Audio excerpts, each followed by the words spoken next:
The problem is your strength is your weakness. You were raised with technology, which is a great strength, but it's also a great weakness. Because when you are raised with something that responds in predictable ways by touch, when you are placed in unpredictable situations, you don't do well. Because you expect people to respond like computers. They do not.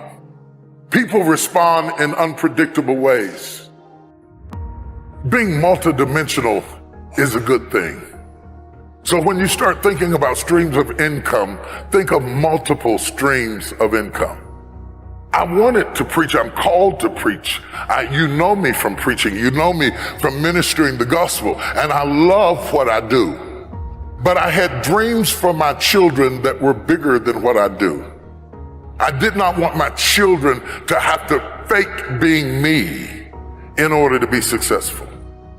I wanted to create an entrepreneurial environment for them, and so I started investing in real estate, and I started building communities, and I'm getting ready to build more communities in America, and I'm looking for other places in the world where we can build these communities, these smart communities that are conducive to the future.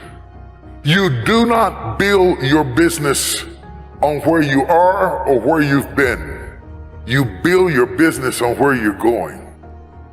So then, if you are building for the future, then you have to reimagine your strategy. I'm going to give you a couple of big words, big words, like strategy. This is how you're going to do it. You're going to do it through a strategy. I got here through a strategy. What is a strategy? A synchronized step-by-step plan from point A to point B. Your strategy is important. You've got to fix your strategy. If you've been doing what you've been doing for 5 years and it's not working, it doesn't mean you need to give up your idea. You might need to give up your strategy. Your strategy of accomplishment has to change with the times. You may not have hit your customer yet, but that doesn't mean your customer's not out there. You've got to find somebody, and let me tell you who wants what you got. The person who wants what you have is a person who sees what you have as an answer to their problem. People will go get answers. They are not looking for problems. What do you solve with what you bring? And you don't have to have a degree to do this. It could be as simple as my father's mopping a bucket. My father ended up with 52 employees in the 60s because he built a business that solved a problem. Not all of us will be doctors. Not all of us will be chemists. Not all of us will be lawyers. Not all of us will be astronauts. But the astronaut still needs a plumber. The doctor still needs an electrician. Whatever your business is, it must be an answer to somebody's problem. It must solve that problem and fix that problem. And when you do whatever you do and you find yourself maxing out at what you do is not who you are. What you do is not who you are. What you do is not who you are. People say T.D. Jakes is a preacher. First of all, he wasn't always. Second of all, T.D. Jakes is a man. He is a man called to preach. See, when people give you titles, they imprison you. If I bought into that, I wouldn't have done almost $500 million worth of films at the box office, because I would have said, I'm a preacher, I can't do that.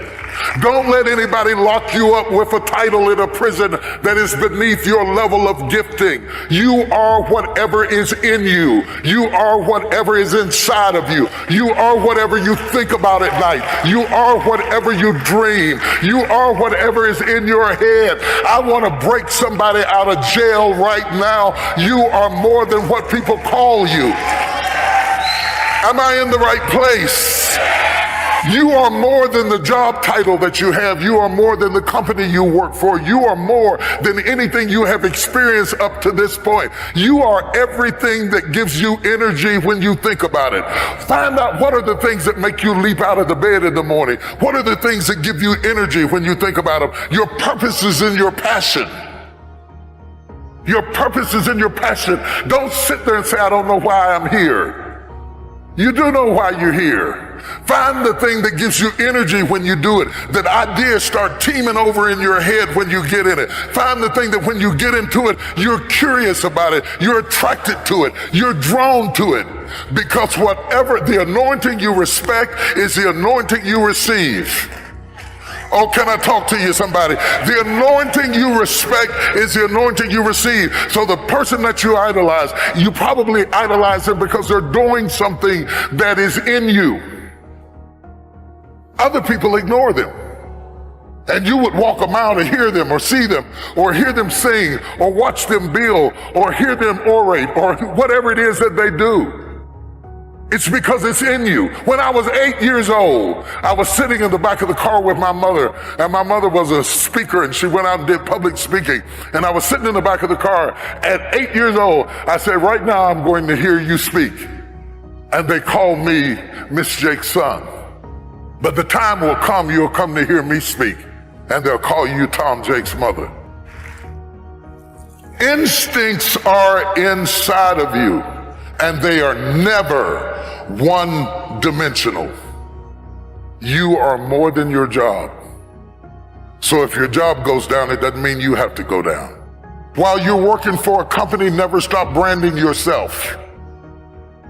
One of the problems that I find prevalent with millennials who, by the way, I love mentoring you above anybody. You are the best investment because you have the longest shelf life.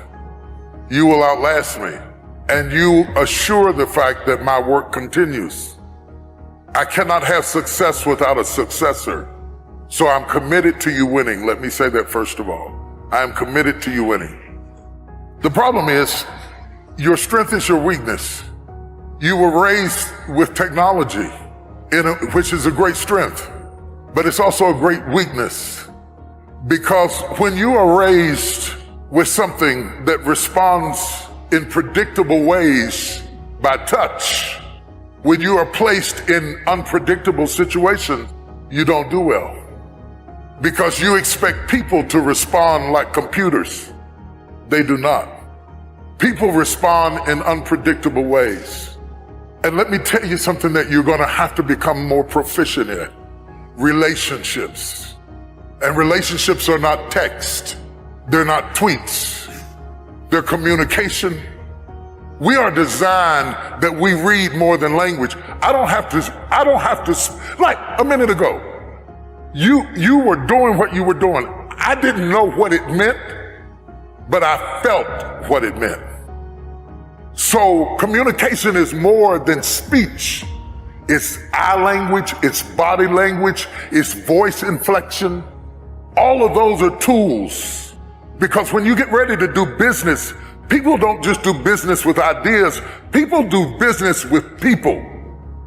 They do business with people. And you have to understand, in building that process, it is not like building a face page. There's work to it. And one of the mistakes we made, and when I say we, I mean my generation, I mean anybody that you admire. It may not be me, it may be Diddy, it may be Diddy, it may be Oprah, it may be Tyler Perry, it may be somebody you saw, maybe Beyonce.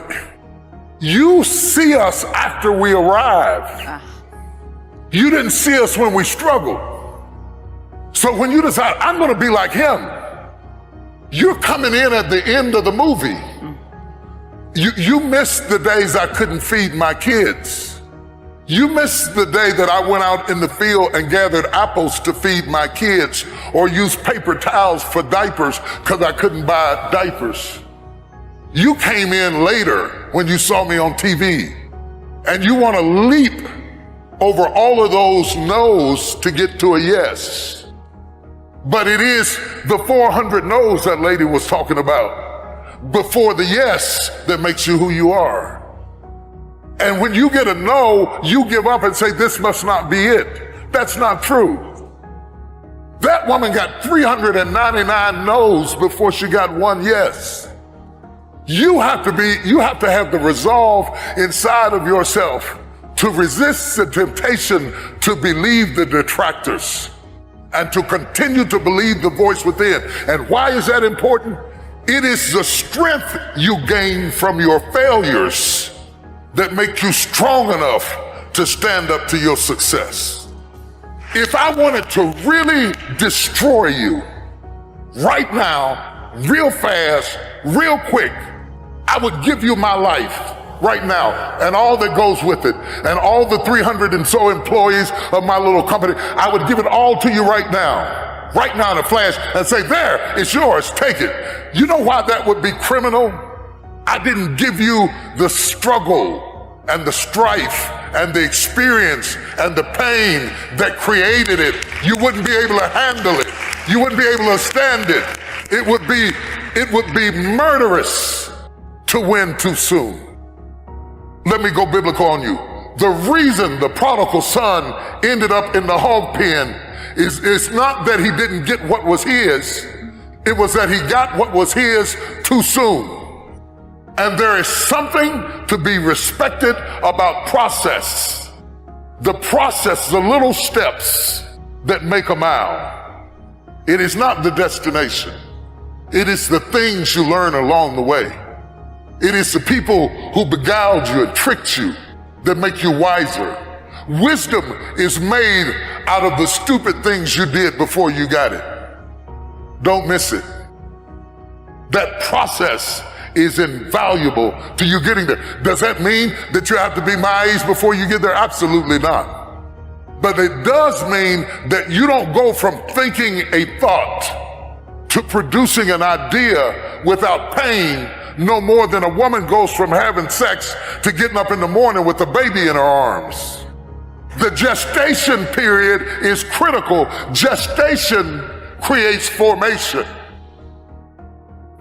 They teach CEOs to always be interviewing. And when I learned that, every time I have lunch or eat with somebody or meet somebody at the bus stop or ride in a car with somebody, I'm always asking questions. They don't know, but I'm secretly interviewing them, seeing if they have a skill that I can use in our company or on our team, or they have some ability that would accentuate me. Because I always want to surround myself with people who are good at what I am not good at.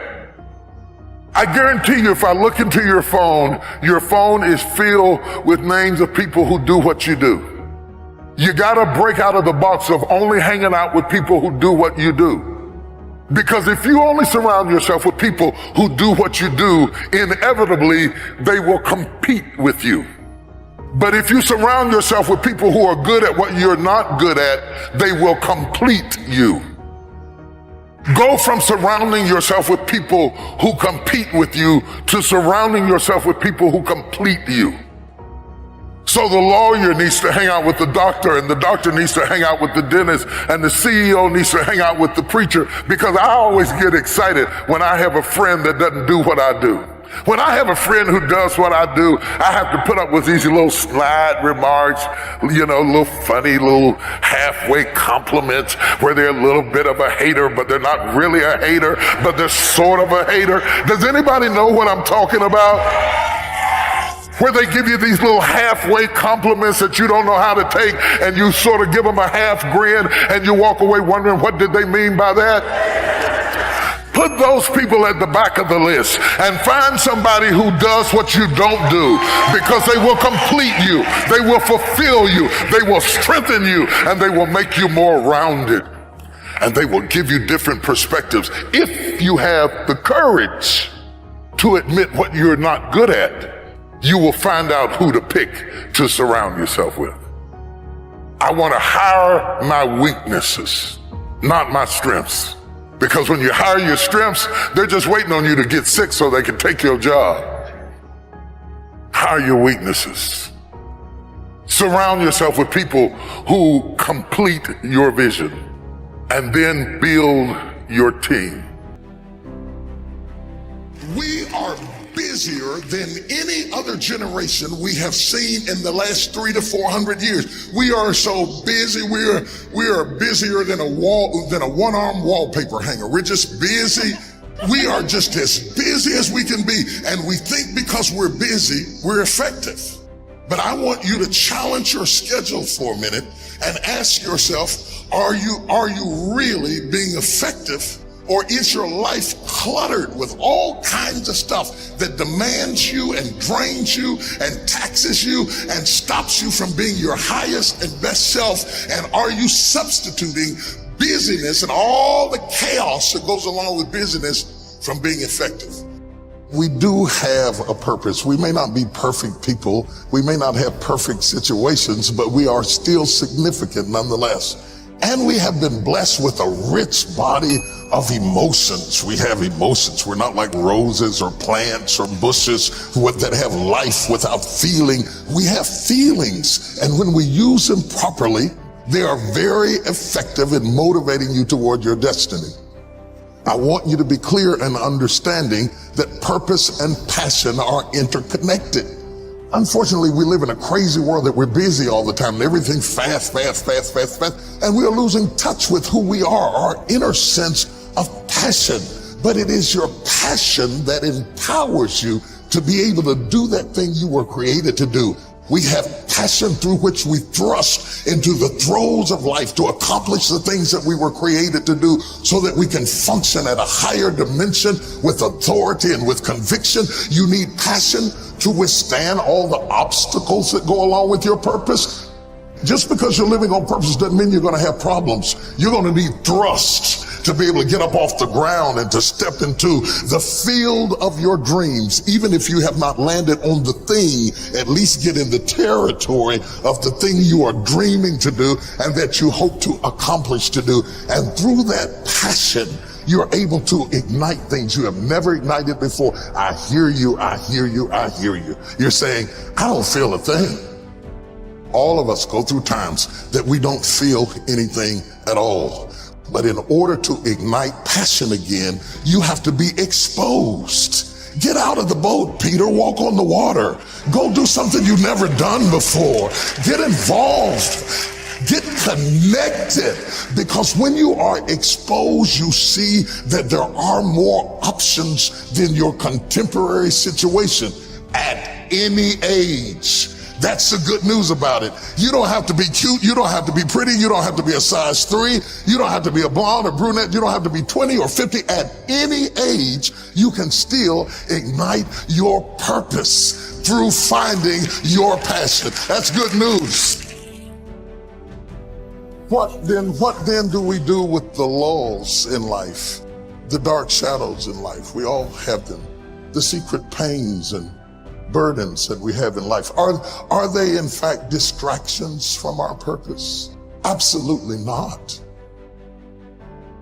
I have never seen anybody who did extraordinary feats that didn't have extraordinary issues.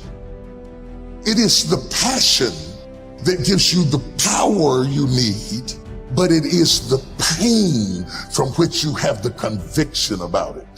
If you had not been through some pains, you would not have the burning to do what you do. I believe that children are like arrows. They need to be directed. You aim them at the thing you want them to hit, but you don't push an arrow, you pull it away from it. And it is the digression that causes the progression. If your life has been tough and it's been hard and you had to pull yourself up by your bootstraps and your childhood wasn't so good, guess what? That was just the arrow being pulled back so that when you are released, you can thrust after the thing you're after.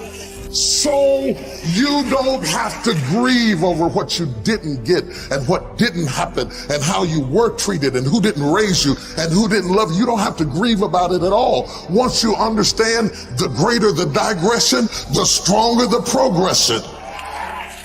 If Nelson Mandela had not been incarcerated, had not been mistreated, had not been ostracized, he would not have the passion to do what he does. If Oprah Winfrey had not gone through the things that she had gone through, she would not be so committed to making sure that everybody finds their purpose and finds their dream and everybody gets healed and everybody's okay. I'm telling you, what you think is working against you is actually working for you. My challenge in our generation is that gradually, through entertainment, through television, through media, through every way possible, we are living in a generation of the dumbing down of ideas. Because we have traded effectiveness for busyness. Statistics say we are busier than any other generation we have seen in the last 300 to 400 years. We are so busy. We are busier than a one-arm wallpaper hanger. We're just busy. We are just as busy as we can be. And we think because we're busy, we're effective. But I want you to challenge your schedule for a minute and ask yourself, are you really being effective? Or is your life cluttered with all kinds of stuff that demands you and drains you and taxes you and stops you from being your highest and best self? And are you substituting busyness and all the chaos that goes along with busyness from being effective? Let me tell you, a bunch of scientists got together. They began to do some research, and they began to determine that 80% of the things we do are busy things that we do in an area that is not effective, that the average person only spends 20% of their time doing the thing that they are really gifted at, created at, passionate about, excited to do. And the rest of it is all the dismal, dumb stuff that we all have to do in order to survive. Just crazy stuff that we're doing. Wonder what would happen if we would go from doing 80% of things that are busy but not effective and 20% of the things that are really effective if we would switch those numbers around and only give 20% of our time to the things that we have to do and 80% of our time to the thing that we were created to do. Wonder what would happen to your life. Now think about it a minute. There's a lot of things you could take from me and I could make it. You could take my suit, I got another one. You could take my car, I could get another one. You could take my house, I could get another house. But when you take my time, you have taken something from me that is totally irreplaceable. We take all kind of classes for money management. We know how to manage our money. We know how to repair our houses. We're working on our hair and our bodies and all of this kind of stuff. We do everything except the most important thing is to value our time. It takes time to be creative. You were meant to be creative. You were created in the likeness and the image of a creator, and in that likeness and in that image, you have creativity. If you had time, you would be creative.